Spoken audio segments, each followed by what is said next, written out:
Last month I drove the new 2025 Toyota 4Runner, and I came away after driving all the trims being the most impressed with the base model, the SR5.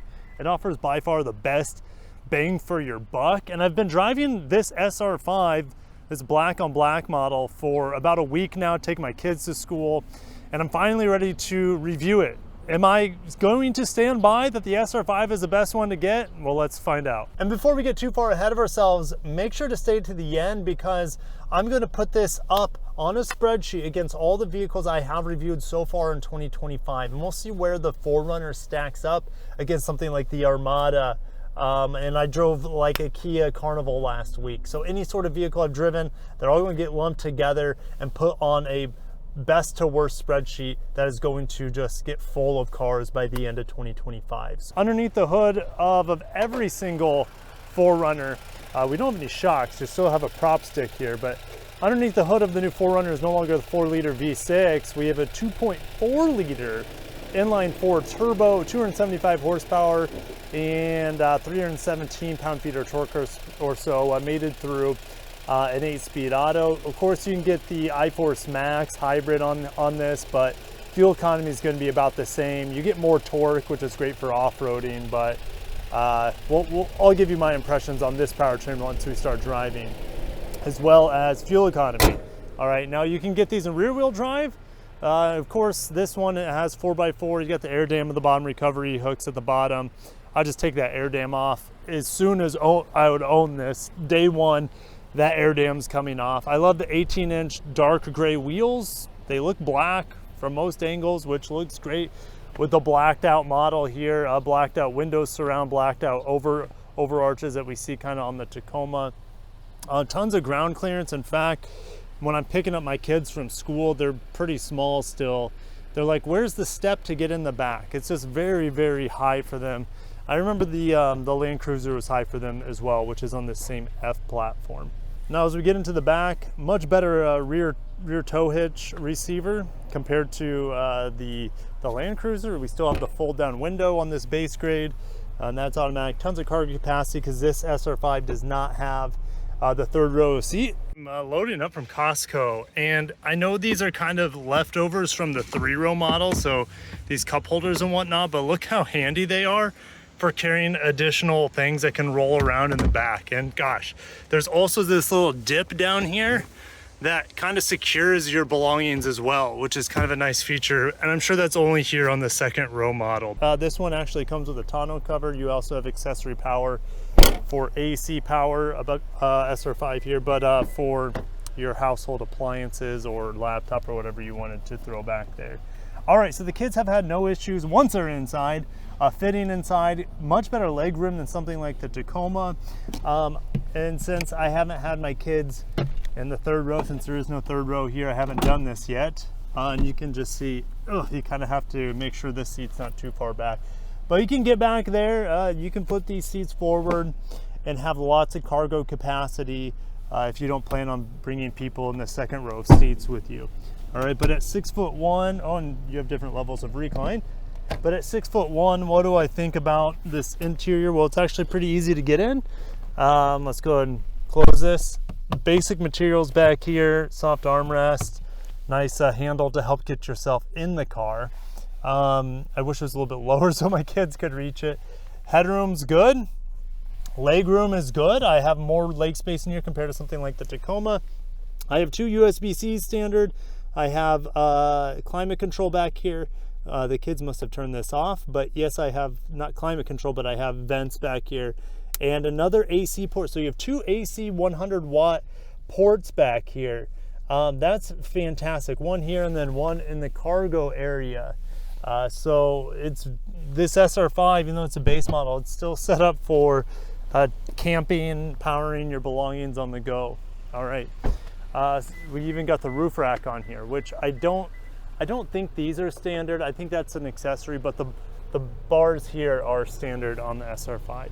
I also have smart key access on the front doors, not on the back doors. I have blind spot monitor. I like these cloth seats a lot. I still have that electronic lumbar control. And remember, the windows, even this SR5 base grade has dual pane acoustic glass, which makes this a luxury car in some ways. Typically you don't see that unless you're on the highest trim levels or you're in a luxury model. These seats, I like the cloth. They breathe really, really nicely. You don't need ventilated seats when you have cloth. Manual here, of course. But when I close this, oh, and I also have the secret compartment that I remember.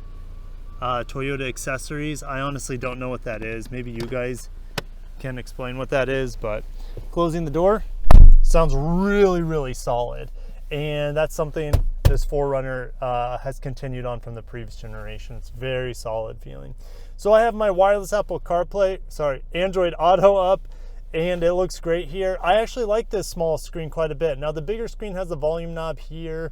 It's huge. It looks tacky. This doesn't look amazing, but I think it looks more proportionate. The 7-inch screen, like I found in the base Camry models, it's fine. I like it a lot. And in fact, I like this model's 7-inch MID behind the steering wheel as well. It's really easy to work with, to maneuver with the steering wheel buttons. Yes, I'm getting 20 miles per gallon, and I'm gonna talk more about that when I start driving it. Hard touch here across the dash, and will that have a role in making this a loud and noisy car when we hit broken pavement? Well, we'll find out. Real basic climate control, but I still have heated seats, and I actually like this climate control. It's just, if you want to be colder, twist it to the smallest. If you want to be hot, twist it to the highest. It's pretty basic, and then fan speeds over here on the right. I have no issues with it. It's really, really easy to interact with and work with. I can close these vents if I want to. So AC in here has been an A+ this week. Here's your 4-wheel drive control, 2 high, 4 high, 4 low, auto brake hold. I don't have a wireless charger, but I have two 45 watt USB-Cs, but 52.5 watt if you use both of them at the same time. 25, 27 watts, that's enough. Something like 26 watts, that's enough for most people to charge phones. You have different modes here. I've actually accidentally pressed the tow haul mode a couple times this week. I don't know how I do it. But it's come on twice with me driving. And you also have different drive modes, which I've just been in normal mode, and it's been perfect for my style of driving. So no rear locking diffs, nothing fancy in here, but that's why I like this truck a lot. Oh, a nice little 4Runner Easter egg underneath there. No sunroof, but that gives me a lot of headroom, and one little bar to help the passenger get in, but I don't have it on this side for whatever reason. I like this vent. The placement of this vent's great, but pretty cheap materials, honestly, on the inside of this 4Runner. Does it drive cheap? Well, let's find out. So let's go ahead and start driving here. I don't have floor mats in here, but I have the optional crossbars, which I thought was kind of funny. I should have shown backup camera. I guess I can do that right now. I don't have 360 camera here. It's fine with me. The backup camera is perfectly fine at the day and the nighttime. So happy with that. Auto brake hold's been fantastic in here, and it also helps it to be super smooth when this car doesn't have stop-start functionality. The engine never turns off, which is great. I don't know how Toyota's been able to keep that. Maybe it's because they offer the hybrid and that helps them with emissions. But just getting in front of this Raptor here, I love this thing. This thing has so much balls. I cannot believe it. On paper, and then I get into the braking and it's just butter smooth. The brakes here and the ride composure while braking is an A+. Hopefully you guys get a chance to see this Raptor because it's pretty badass. That is really, really cool. It's not as fast as a Raptor R, which I think that might be a Raptor R. That's one of the fastest vehicles I've actually ever tested, a 0 to 60 on the channel. It's like 3.6 seconds or something, supercharged V8. Anyways, this, just sitting here, I have no vibrations coming through the pedal. I can feel the engine a little bit through the cabin, but remember the engine has to work harder here since I have the AC on. I've had the AC on all the time with this vehicle. All right, so let's get into fuel economy. 21, 22 miles per gallon is the best I've seen. And I've been driving this truck like a bat out of hell. And I've been doing a lot of car line, which is stopping in traffic. The engine never turns off. There's a teal Cybertruck. It's the first time I've seen a teal one. We're seeing all sorts of crazy stuff today. And I actually haven't seen a 6th gen 4Runner on the roads yet where I'm at. So this is a bit of a unique thing. I've had some interesting looks, but for the most part, with it being fully blacked out, doesn't get a lot of attention. Ride quality. Now we're out. I mentioned ride quality and braking, super smooth, predictable. The brake feel here is perfect. Ride quality. Well, if you like trucks, you're gonna like this. In fact, I feel like the ride quality here with these 18s is better than the Tacoma. The Tacoma Trail Hunter has a really nice ride quality too, but this being on the same platform, I feel like this is equal, if not better, ride quality than the Land Cruiser. I don't know if that's true or not. It just feels really, really good when you're driving this truck around. It soaks up all the bumps or potholes in the road like a truck should, like a body on frame should. But what's different, and obviously I don't have any turns here, but I've been throwing this in the turns when I get a green arrow or get a green light, and I did drive this in the canyons in Southern California. This thing handles really, really well for a truck-based SUV. It feels very composed. It inspires a lot of confidence. How this vehicle handles my inputs is absolutely perfect. And I've really, really been hard on this Toyota 2.4 engine, this inline 4 turbo. We see it in Lexus, like the RX. That one has a V6, but the new RX, the new NX have this engine. And I don't like it in a Lexus models. I don't really like it in the Grand Highlander or the Highlander. It's pretty smooth in the Lexus TX. But here, it feels at home. This is a sort of application I feel like this engine was designed for. These dynamic force engines from Toyota have a long stroke. They're very industrial feeling. It feels kind of diesel-like. And so in the NX and the RX, I wanted vehicles, crossovers like that to be peaky with the power band, to rev high. This engine isn't for that. This engine, well, I'll just cut to us giving it some beans here once we get on the highway. We're on our way to Costco right now, and I figured this would be a great time to review the 4Runner.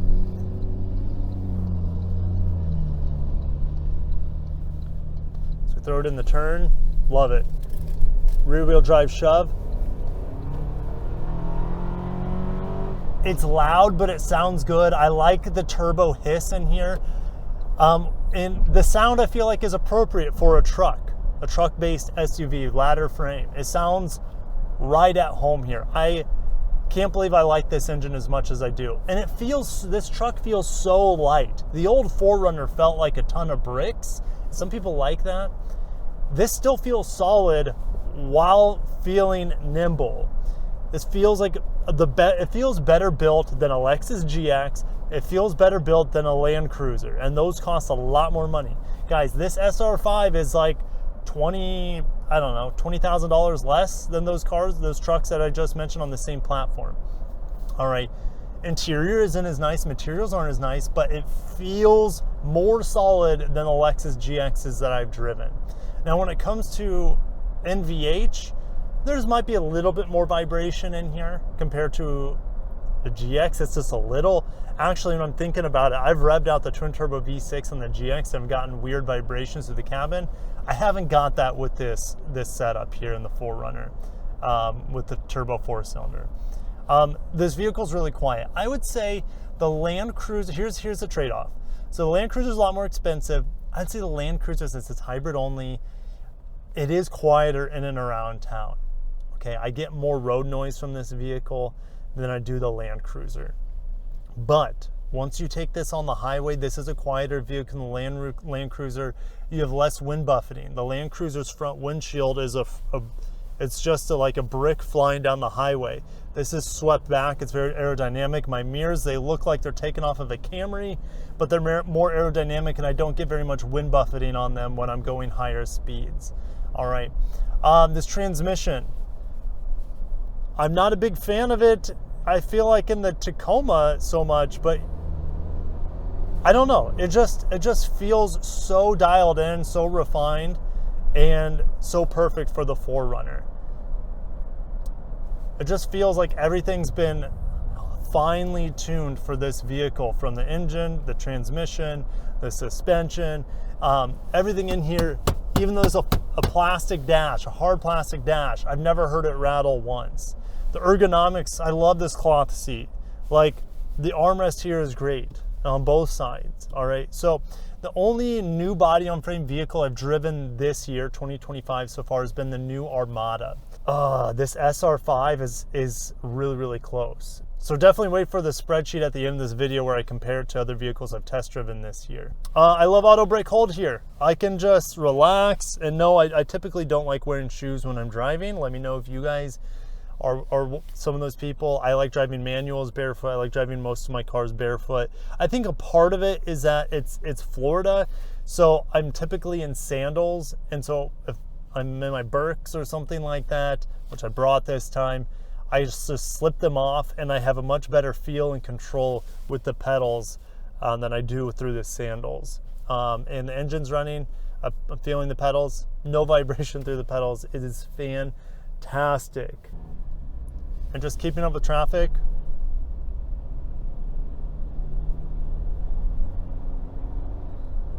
You don't really notice the engine much. It's only when you give it the beans, and it just goes, man. I love it. It's so responsive.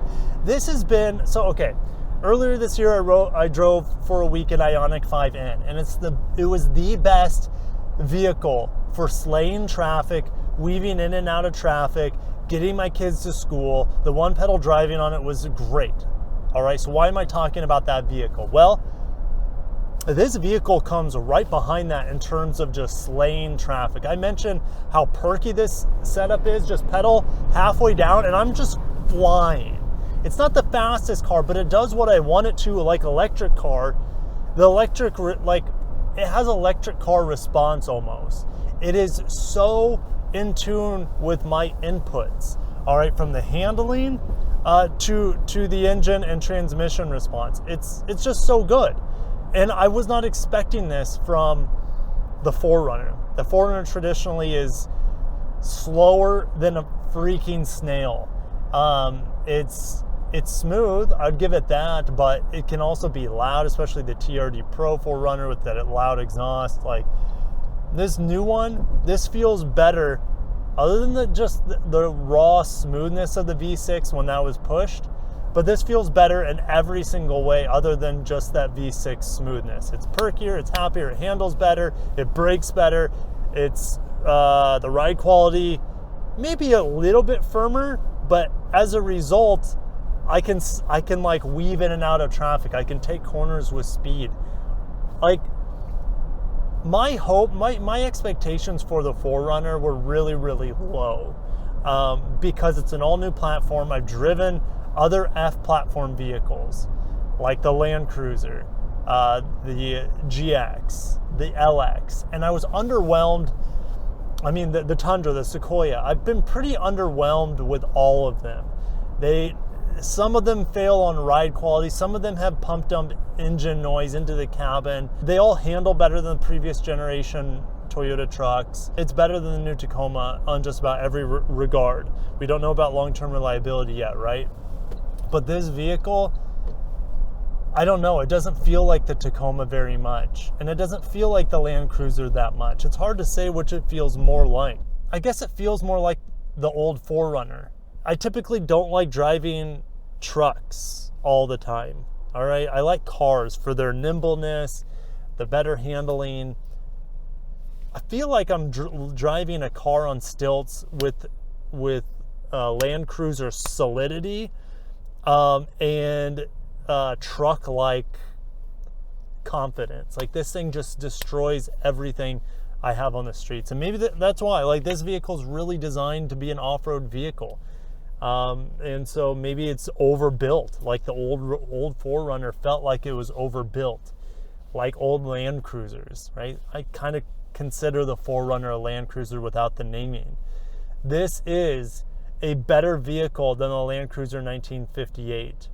I'm not a big fan of that hybrid. It's not nearly as smooth or as refined. The shift's better. I don't get any weirdness with this powertrain. It feels 100% dialed in.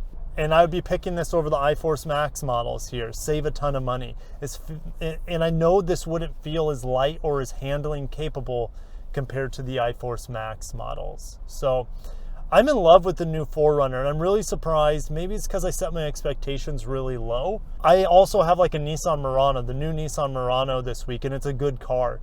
I prefer to drive this. I think it handles better, and I think it's more fun to drive. Like, this 4Runner's fun to drive. I think the SR5 is the only 4Runner people should be buying, but it's good to have different options. I think it's by far the best value 4Runner. If you want to add things on, you can do that in the aftermarket, right? Like I got for overlanding and stuff, you have all the hookups you need here. I don't know what more you could want. So long live the 4Runner, especially in this SR5 trim. And I'm so thankful that Toyota didn't jack up the price on this SR5, because that's what makes it extra sweet. So I'll see you in the office. Let's get into it. Putting it on the spreadsheet. I mean, the Armada previously was the best vehicle I've driven this year. And that was the fully gussied up Platinum model of the Armada. All right. I wouldn't be buying the Platinum. I like more base trim models. That's kind of where, sorry, Abe's in here throwing the Roomba around again. But here's the thing. You can get an Armada for $58K.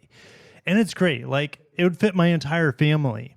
It's amazing. Now, the 4Runner has 3 rows of seats. It can fit up to 7, right? This thing can fit up to 8, but it depends on what your needs are. I mean, if you're planning to tow a crap ton, the Armada is going to be... He just took my headphones and threw them. I caught him though. The Armada is going to be better for if you needed a huge SUV for families. The 4Runner is better for off-roading, even though this is going to be great too. About the same on fuel economy, maybe slightly better here than the twin-turbo V6. If you like more cylinders, this is great too. I would pick this over the Armada. Sorry, the Toyota Sequoia. Absolutely, the Armada is better than the Toyota Sequoia. Man, is it better than the 4Runner? Like I said, depends on your needs. How I like to drive and haul ass driving through traffic. This time of year, it's insane down here in Florida. Snowbirds everywhere from all over the world with their license plates from all over the world. This is a better vehicle for where I live. I can fly. Like, this is so good in traffic. It's handling, it's peppiness, it's a more narrow vehicle. It just feels much more manageable on the road than something as enormous as the Armada. All right. So I think, guys, I think I'm picking the 4Runner as the best vehicle. And that wasn't the case, because I actually had the 4Runner somewhere. I think I had it maybe in underneath the Ioniq 5 before. And again, different strokes for different folks. But I think I'm putting it right above. I think I'm putting it as it's got the podium position so far. It's in the pole position. And he's got my headphones sucked into the vacuum. Hold on. All right. No, I haven't driven the iForce Max model as a at home, but it's really expensive. It weighs more, and that's the thing. Like, this feels so lightweight. This new 4Runner and the base powertrain, it's just so flickable. And around 20 miles per gallon, I don't see any reason to get the iForce Max unless you want to have the extra power output for off-roading. The extra torque off-road can be nice. Or if you need to have a better suspension, but you can also get the TRD off-road, which has the Bilstein shocks for off-road. It's just like, I love the suspension on the SR5. I think it feels great. I think it's perfect. And I think the ride quality between both of the Nissan Armada and the 4Runner are really good examples of body on frame on the road done right. If you look at the Tundra and the Sequoia, and even the Lexus LX, they all have really stiff rides and not the greatest ride quality. But the 4Runner base model here is fantastic. So, oh man, I can't believe I like the new 4Runner as much as I do. Do I like it as much as the old 4Runner? In some, like I've already said in this video, like, it does just about everything the old 4Runner does. It does it better. Now the V6 had its sweet spots, but it was really held back by the 5-speed auto. It was slow as hell. It didn't handle great. I love the steering feel in it. That's something I prefer on the old 4Runner. This feels very solid like the old 4Runner, but a lot lighter. So it just handles so much better, and it accelerates so much better. So the new 4Runner is better than the old 4Runner, objectively. Just depends on what you're looking for. 4-cylinder turbo, personally, it's not, like, on paper, it's not my favorite thing, but in practice on this 4Runner, they've nailed it. They've nailed the new 4Runner from every single aspect, other than pricing. That's why it's hard for me to recommend anything other than the SR5, because the pricing blew up. Do I still have that spreadsheet? Here, 4Runner pricing. Check this out. SR5 models only went up $190 for the all-wheel drive and $65 for the rear-wheel drive. Every other model went up by $2,000, $3,000, $5,000, $7,000. Like, absolutely bonkers. Absolutely bonkers. And then you're getting into, some of the Land Cruiser models and stuff. I would take a rear-wheel drive SR5 4Runner over the Land Cruiser 1958. The Land Cruiser Premium is a little bit different. It's in a different category. That's more like that versus the Lexus GX. But I think I'd take the GX. The Land Cruiser's dead to me now. I hate to say it, because I can get the cool Land Cruiser styling. I know it's a little bit different than the Lexus GX 550, but the twin-turbo V6 is pretty dang nice, and it's better than the hybrid setup in the Land Cruiser. If the Land Cruiser 1958 came with the 4Runner's base 4-cylinder turbo for $50,000, I'd like it. I'd like it better, but it doesn't. Not for our market. It does in other markets. So I'm going to end it there. The 4Runner sits on the top of the list so far this year for the best vehicles I've reviewed. It's early in the year. We're only 2 months through. Remember, I'm also driving the Murano this week. I got to put it somewhere on this list. Where I'm going to put it, well, it's not going to be to the Armada or the 4Runner. I can't believe I have two body-on-frame vehicles at the top. But where is it going to fall underneath of that? It's going to be fun. All right, I'll see you guys later. Have a great day. 4Runner's dang good. Peace.